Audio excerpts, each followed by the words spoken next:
Getting better isn't a hack or a trick or a one change that you need to make. Getting better is a campaign. It's a campaign. It's a daily, a weekly, it's an hourly fight. An incessant fight that doesn't stop against weakness and against temptation and against laziness. It's a campaign of discipline. It's a campaign of hard work and dedication. It's waking up early and going to bed late and grinding out every second in between. Every single day. So, you want to get better? You want to self-improve? Stop looking for a shortcut and go find your alarm clock. Find your discipline. And find your guts and your passion and your drive and find your will. And then you will find your freedom. You know what we complain about compared to what our grandparents and great-grandparents complain about? I don't know. I mean, it's really hard to complain about theoretical issues compared to actual slavery, compared to actual Great Depression. I love when kids are like, the economy's bad. I'm like, you are an idiot. I'm like, do you understand the historical nature of where we live today and what's going on? Again, I don't want to dwell on it too much. The internet has changed everything. It has fundamentally created opportunity for everybody. The problem is people don't want to put in the work. But if you really believe passionately what you're doing, just keep going. Keep pushing on, and until you either succeed or at least you realize that it's just not going to happen. And then if you don't succeed, pick yourself up and try again. And ultimately, if you're that determined, you will succeed in life. And if you don't, you'll have a hell of a lot of fun trying.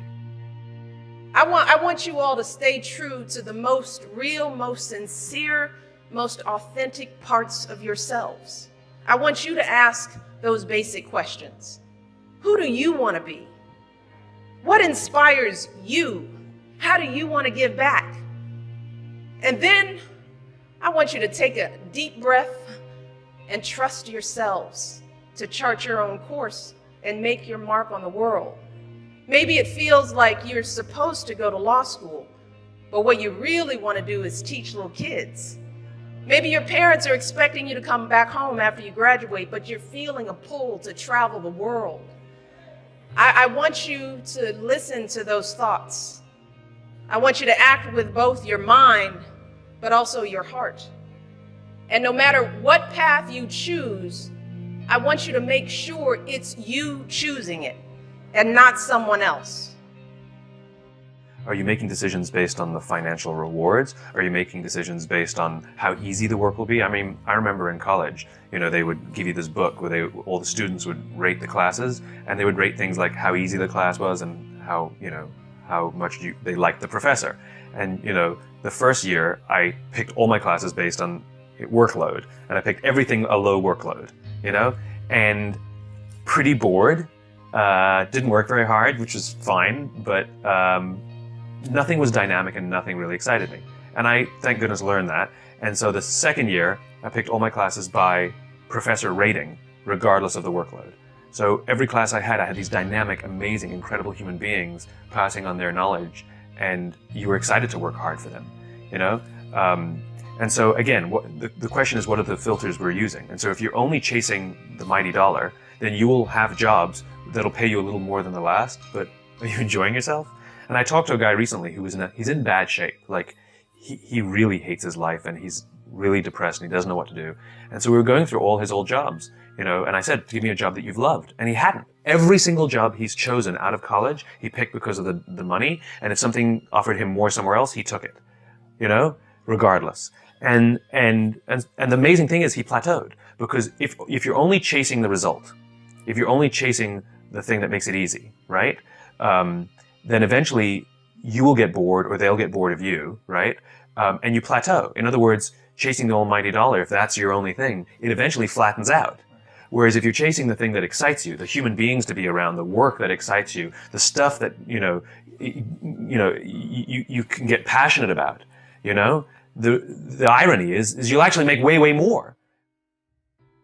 You can never perfect what we do. There is no way. I've never met anyone who goes, that's perfection. I mean, to an audience outside of your work, people can think that that's the only way they'd ever want to see that part played or that moment done, whatever. But as an actor, and this isn't mock humility, I think it just goes for all art forms, really. The whole point is perfection is unachievable. So it's that constant pursuit of the unobtainable, which is kind of magic, really, and should keep us kind of motivated to try better. It's the Beckett thing, fail again, fail better. A person's strengths are often their biggest weaknesses. And so that also means that their weaknesses can be their strengths. So, me, I am weak. In all those ways that I listed, I am weak. But I don't accept that. I don't accept that I am what I am and that is what I'm doomed to be. No, I don't accept that. I'm fighting. I'm always fighting. I'm struggling and I'm scrapping and I'm kicking and clawing at those weaknesses to change them, to stop them. Some days I win. Some days I don't. But each and every day, I get back up and I move forward with my fists clenched toward the battle, toward the struggle. And I fight with everything I've got to overcome those weaknesses and those shortfalls and those flaws. As I strive to be just a little bit better today than I was yesterday.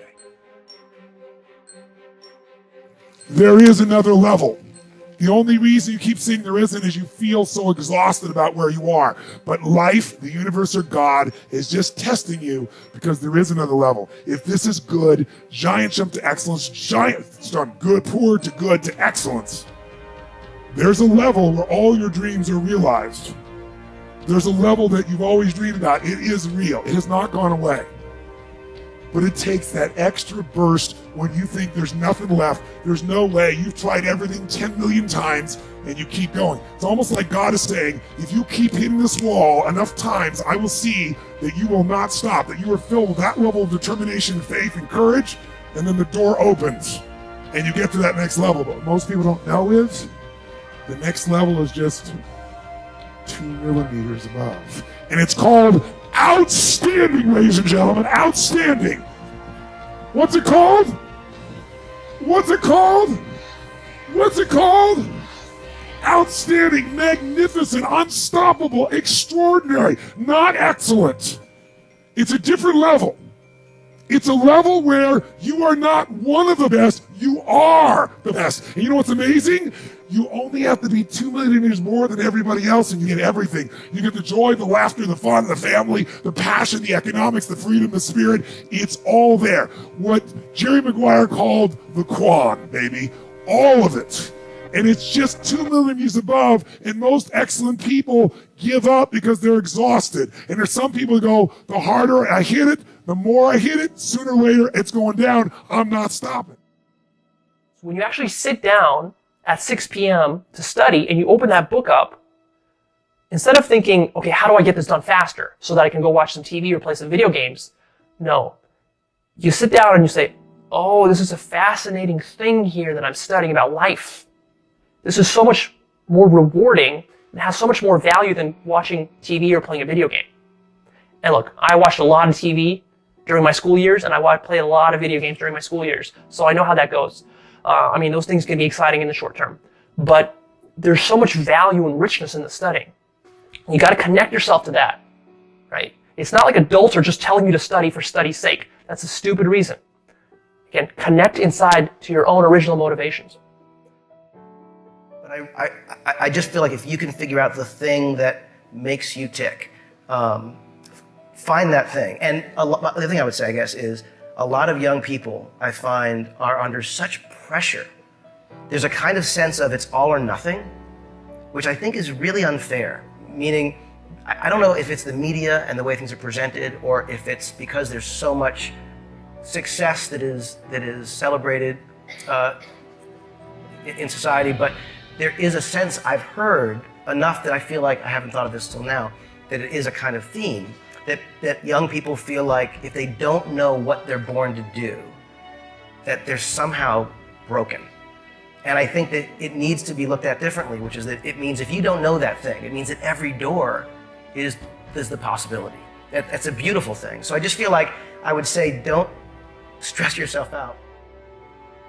In my experience, stepping up in developing yourself involves a lot of great wins and thrills and euphoria, but it also involves a lot of harsh looking at yourself, like really looking at yourself in the mirror and questioning yourself. So you want to believe I'm awesome and fuel your certainty and go hard, but I think that you also want to take very, very harsh looks at yourself that can be very painful. You want to do that at times, and you want to get out into nature or into isolation or out with your friends that will challenge you and think about who you are, where you're going, what you become, because again, you're motoring along, and if you go a little bit this way, you wind up over here. If you're a little bit this way, you wind up here. If you're a little bit this way, you wind up over here. So you need those periods of examination.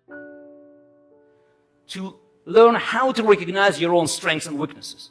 This is in fact the vital part of preparation for a big match and for anything in life. We always try to study our opponents. We always try to study the battlefield. We always try to study all the circumstances surrounding our venture or endeavor. But very often we forget to study ourselves. And this is very important because any choice of a ground for a battle or type of strategy we want to employ depends on our recognition of our strengths and weaknesses. And this is a process of constant reevaluation because life is changing very fast. And our opponents, looking at our success, studying it, and trying to be smart and outsmart us eventually. And we can look at the history and just to find a number of situations where the inability to recognize strengths and weaknesses led to an eventual disaster.